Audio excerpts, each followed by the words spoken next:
Zo, Robin. Oh.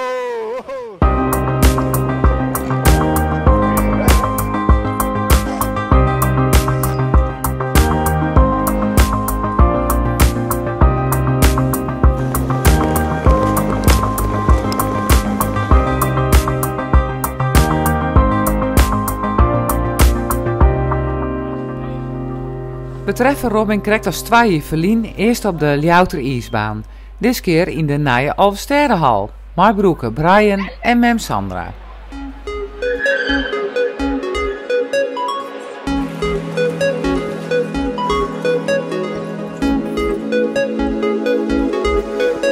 Het is een training van de Frieske selectie en de rieders doggen de putjes zelfs.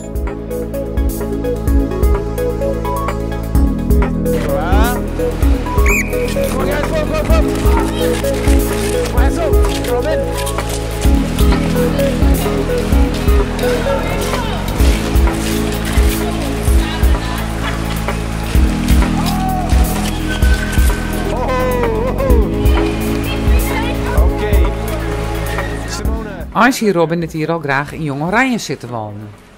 Voor mij was het wel een hele grote tegenvaller. Ik had het ook heel erg gehoopt. Maar het is nu ook vooral dat de jongens waar ik mee reed, die zijn wel doorgeschoven en ik niet. Dat is het, vooral het grote. En wat was daar de reden van? Ik denk gewoon ervaring in leeftijd. Maar dat weet ik zelf ook eigenlijk niet, wat het eigenlijk is.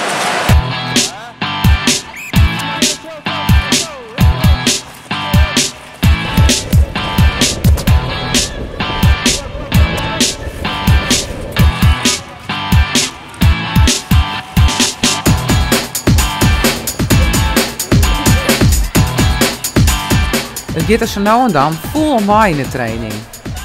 We gingen al je maar krek goed, dankzij Robin, want het hier heel oors ging kennen.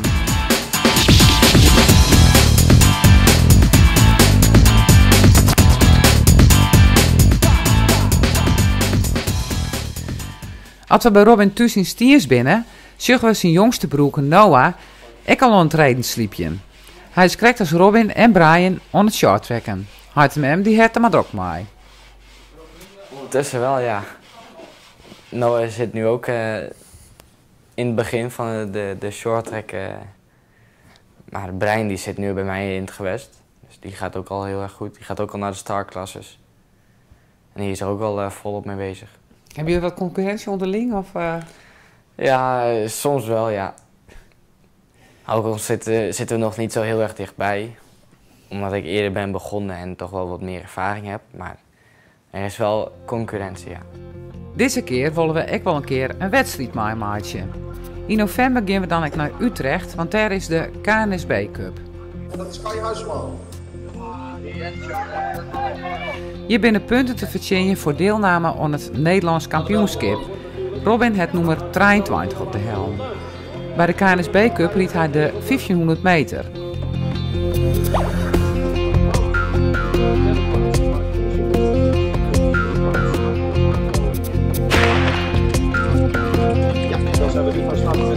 Het is een hele spannende rit. Mem Sandra zit er helemaal in.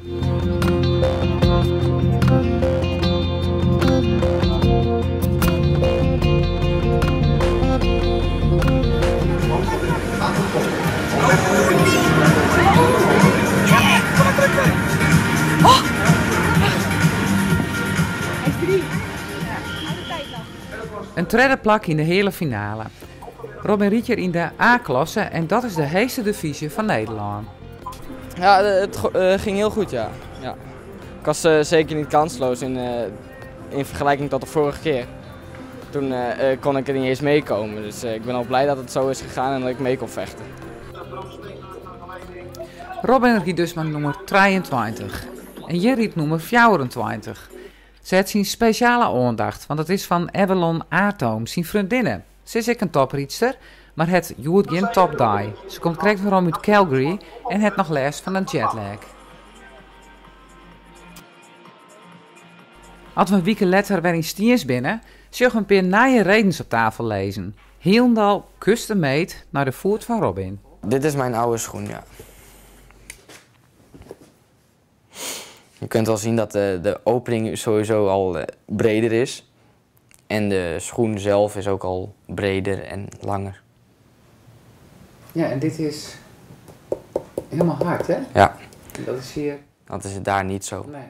Een paar jaar geleden een weddenschap met mijn vader dat ik een gouden medaille moest halen op het NK. En dan kreeg ik custom-made schoenen. En wat niet zo slim was om de details goed te bespreken. Dus ik had een gouden medaille op de relay. Op de achtervolging met je hele team? Ja, met het hele team. Ja, ik kwam van het ijs. We hadden de medailles al gekregen. En toen ging ik naar mijn vader toe. Zei ik van ja, nou, kom maar op met die schoenen. In 2014 ging Robin in Sint-Anne naar de HAVO. Maar vanwege het rieden had hij nou een orenkar maken. Ik kwam net echt goed in het shorttrack. Dat ik meer ging trainen en toch school wel wat aan de kant liet liggen. En om dan de HAVO te doen, lukte niet helemaal. Het jaar daarvoor was ik net overgegaan. En het lukte me nu dit jaar niet. Dus het was of blijven zitten of naar VMBO 3. En toen heb ik gekozen om VMBO 3 te gaan doen. Ja, dus zeg maar ook je schoolkeuze wordt eigenlijk bepaald door je shorttrack ambitie. Ja, ik heb eigenlijk alles ervoor over om me gewoon aan de kant te schuiven en dan te gaan schaatsen. Dat is gewoon wat ik het liefste doe. En dat is nog steeds zo. Even waarom naar 2014. We hier het doel oer plan B. Dat is dus voor het geval dat het nationale team net heller wordt.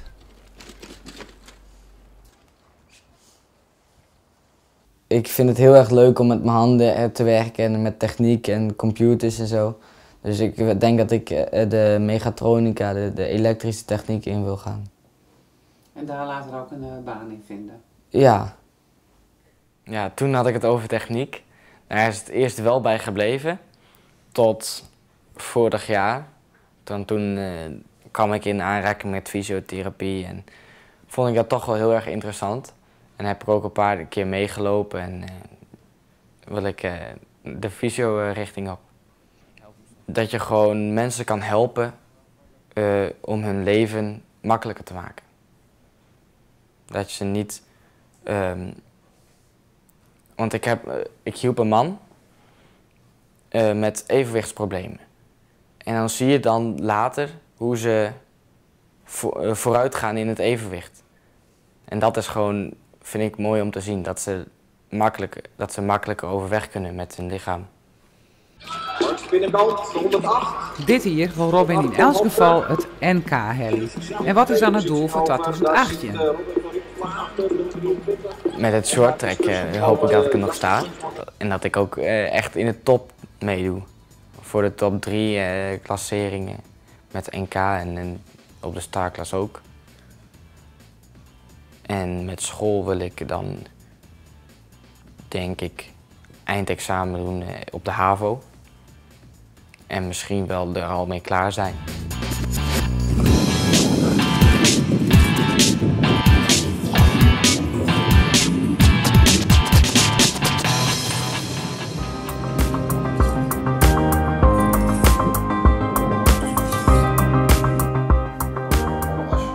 Nou, ik zal iedereen even voorstellen.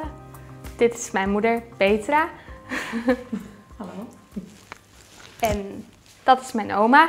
Omi noemen we haar. En daar zit mijn zusje, Sophie. En dit is mijn lieve kat, Ginger.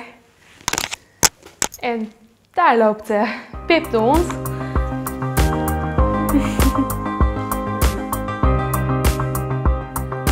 Pipje, kom eens. Wie snoep je?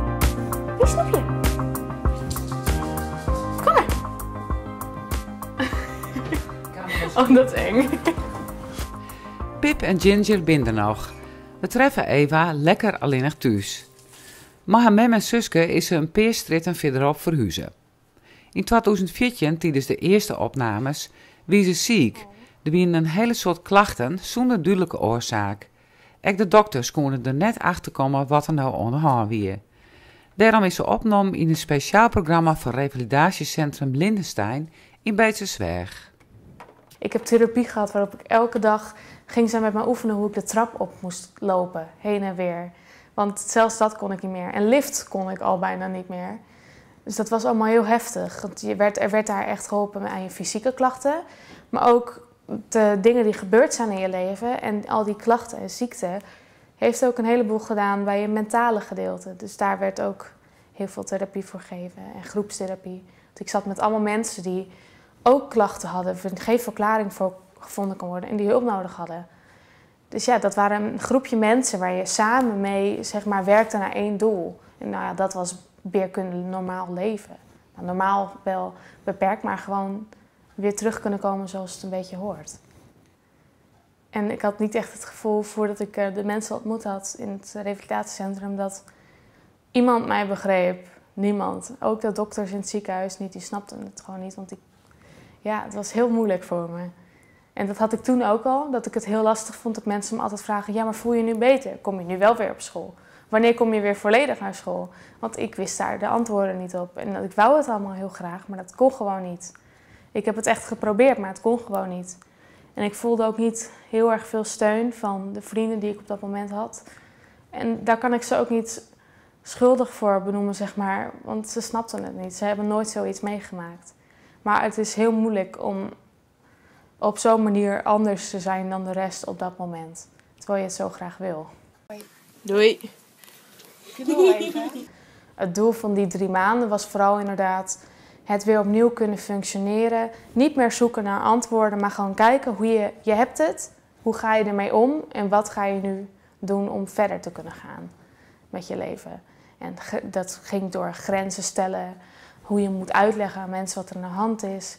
Goed weten wat voor jou werkt en wat voor jou niet werkt. En als iets niet werkt, oké, dan is dat zo en ga je een oplossing zoeken. En niet daarover in gaan zitten, want het is nou eenmaal zo. Je kan het nu niet veranderen. Eva maar altijd al graag tekenen. In Beeldsersweg koer ze hier een soort in kwijt. Ik ging daar elke dinsdag naar creatieve therapie, zeg maar. En dan mocht je daar dingen gaan schilderen en maken. En ook als ik even rusttijd had of vrije tijd, ging ik daar ook altijd tekenen. Dat vond ik altijd fijn. En schilderen. Ja, dit is eentje die ik gemaakt heb daar. En ik hing ze door de hele kamer heen. Want het was echt een ziekenhuiskamer. En deze lampjes die je hier ziet, die heb ik ook door de hele kamer opgehangen. En we hadden kleine slingertjes samen met mijn kamergenoot. Dat het helemaal gezellig gemaakt. Dit zijn allemaal kleine schilderijtjes en tekeningen. Nee, dat is niet hoor. Dat is wel een... Hey, dat is mijn vader! In 2014 ging Eva nog naar de theaterschool, maar dat lukt nou net meer. Ja, want dan ga je toch denken van nou, misschien is kunstacademie ook wel wat voor jou. Ja, zeker. Dat is ook iets waar ik nu wel een beetje naar aan het kijken ben. Misschien niet kunstacademie, maar ik had laatst bij opleiding gekeken als beeldend docent. Want ik vind docent ook wel heel leuk. En dan ben je met van allemaal creatieve, kunstachtige dingetjes bezig. En niet alleen ook tekenen, maar ook dingen als beeld houden en dingetjes in elkaar zetten. Dat vind ik ook heel leuk allemaal. En kunstgeschiedenis vind ik ook leuk. Dus dat leek me ook wel iets. Dat vind ik ook wel iets leuks. Dat klinkt goed. Eerst nog 2 jaar de HAVO en dan weer verder. Omdat de klachten van Eva net een verklaring binnen, zeggen mensen haar soms vreemd aan. Ik heb daar heel veel last van gehad, dat ik dat ook echt voelde, dat het op me overkwam. Dat mensen dachten dat ik me aanstelde en me niet geloofden. En dat ik een gek was, zeg maar, weet je, dat ik alles verzon. Maar de pijn was er, de klachten waren er. De dingen die in mijn leven gebeurden, die voor mij alles moeilijk maakten, die waren er echt. En andere mensen kunnen niet mijn gevoel voelen. Dus dat was heel lastig, omdat ik dan het gevoel kreeg dat ze allemaal dachten van, ja, je faked het. Of je stelt je aan, want je kan het allemaal wel. Maar dat kon ik echt niet. Anders zou ik het wel doen. Ik zou toch niet vrijwillig niet meer naar school gaan of vrijwillig alleen maar thuis zitten, geen leuke dingen meer doen, niet meer willen afspreken met vrienden. Dat is niet vrijwillig. Nee, ja.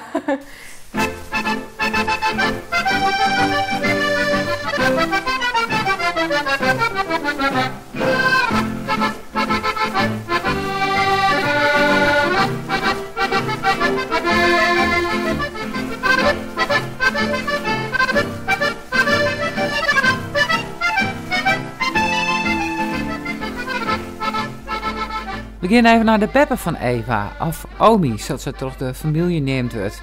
Binnen in jochtje 36 en dus 80 hier. Het libben van de 16-jarige zus Kooistra in jochtje 52 wie zelfs wel slijn oor zoals de jongerij van nou. Haar grote passie wie de muziek. Ze spelen accordeon. Ze wie een naaikommerke en doet ze nog maar zo'n wie verstoort haar mem. Op haar 15e ging ze al van squallen. En lekker vrij. Nou, ik zei, nou, ik heb lekker vakantie hoor. Zei ik zo tegen mijn zus. Nou, vakantie? Werken. Werken, zei ze. Nou ja, dat heb ik ook gedaan. Ik kwam met 15 jaar in een gezin met 7 kinderen te werken. 15 jaar. Ik, nou denk ik, een jaar of 3 gewerkt. En morgens kwam ik dan en dan stonden er al 7 paar schoenen klaar. Die moest ik tegen poep vrijmaken. Lekker. Nou, nee, maar dat is echt zo. Want vroeger deden gewoon alles op straat. Ik kan me niet voorstellen dat ik dan al zou stoppen met school. Want voor mijn gevoel begint het juist pas. Ja. Als je dan op je 15e bent. Maar kijk, dat wist ik niet. Hè? Dat Nee, had ik natuurlijk niet. Mijn oom Kijk, heeft ook voor muziek gekozen natuurlijk. ook voor muziek. Dus ik ging Ja. zaterdagmiddag naar accordeonles toe. In de Bijenhofstraat werkte wel. Beuker heette die man. En ik kon er bijna plaats niks meer leren hoor. Want ze wie echt heel goed. Maar een verdere carrière ziet er net in, want ze rek al heel jong zwanger. Hier zal ik 18, ja 18. Ja, er waren ook geen middelen om het tegen te houden. Wees maar eerlijk, je praat het al als volwassenen met elkaar. Hè? Dat toch? Je bent al een hele grote vrouw, dus ik mag met jou daar ook om praten. Dat doen we zo ook wel. Maar het gaat erom, kijk, toen was er helemaal niet iets wat de zwangerschap tegenhield. En dat is er nu wel dus. Ja. Want het was natuurlijk een drama. Want mijn vader, ja, we durfden mijn vader ook niet vertellen natuurlijk. Hè. Dat was niet leuk hoor. Maar de poppen wie tegen welkom.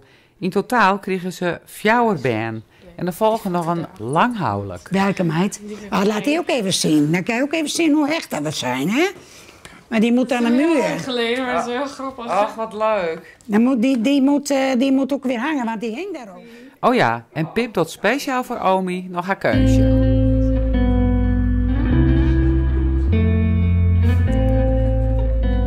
Waarom naar 2015? Maar Eva ging het een stuk beter terug de behandelings. En toen kwam ik op een dag terug van revalidatie in het ziekenhuis. En toen liep ik naar de hoofduitgang toe. En toen zag ik daar mijn vader zitten en hij was aan het huilen. En hij zat daar met een paar vrienden. En toen zei hij, Eva, kom even bij me. En toen zei hij van, ja, ze zijn erachter gekomen dat ik kanker heb. Jeetje. Ja. Nou, dus dat was gewoon terug bij af voor jou Ja. op dat moment. Ja, alles stortte wel in. Toen kan ik ook echt niks meer. En die volgende dag dacht ik van, ik wil afleiding, dus ik ga wel naar school toe. En toen kwam ik op school toe en toen zag ik mijn 3 vriendinnen, Stella, Lizzie en Sophie. En ja, toen was ik met mijn moeder, want die wou even met me mee. En ja, toen brak ik helemaal. En sindsdien is het echt heel moeilijk gegaan. En mijn hele gezondheid ging toen ook weer achteruit. En mijn school ging ook weer achteruit. En bijna alles wat ik geleerd heb, ik had echt het gevoel alsof het allemaal kapot ging toen. Hij heeft ontzettend veel behandeling gehad. En het sloeg zo goed aan dat hij... de dokter zei, wat een wonder. Want dit is niet normaal dat iemand met lymfeklierkanker op 3 verschillende plekken in zijn lichaam zo goed op de dingen reageert, de behandelingen reageert en beter wordt. En ja, hij is nu een paar maanden geleden kankervrij verklaard. En dat is wel echt heel bijzonder. Je zit hier niet met een hiep hiep hoera verhaal eigenlijk, hè? Nee, helemaal niet. Nee. Maar toch zit je hier en wil je het wel vertellen. Waarom? Ik heb daar heel erg goed over nagedacht. En ik denk, misschien is er iemand die dit nu zit te kijken. En die gaat een beetje door hetzelfde. Of die heeft een familielid die heel erg ziek is. Of die is zelf heel erg ziek. En die heeft een beetje wat aan mijn verhaal, om te weten dat hij niet alleen is. Of dat er wel hoop is, dat het wel een beetje beter zou gaan in de toekomst. Want ik had die hoop ook eerst niet meer. En die hoop is wel terug, nu in ieder geval. En het is ook bewezen dat het ook wel gaat gebeuren. Dus dat is ook iets waarom ik wel denk van ja, ik wil het eigenlijk wel vertellen. En wij vinden dat hartstikke stoer en zeggen even graag waarom in 2018.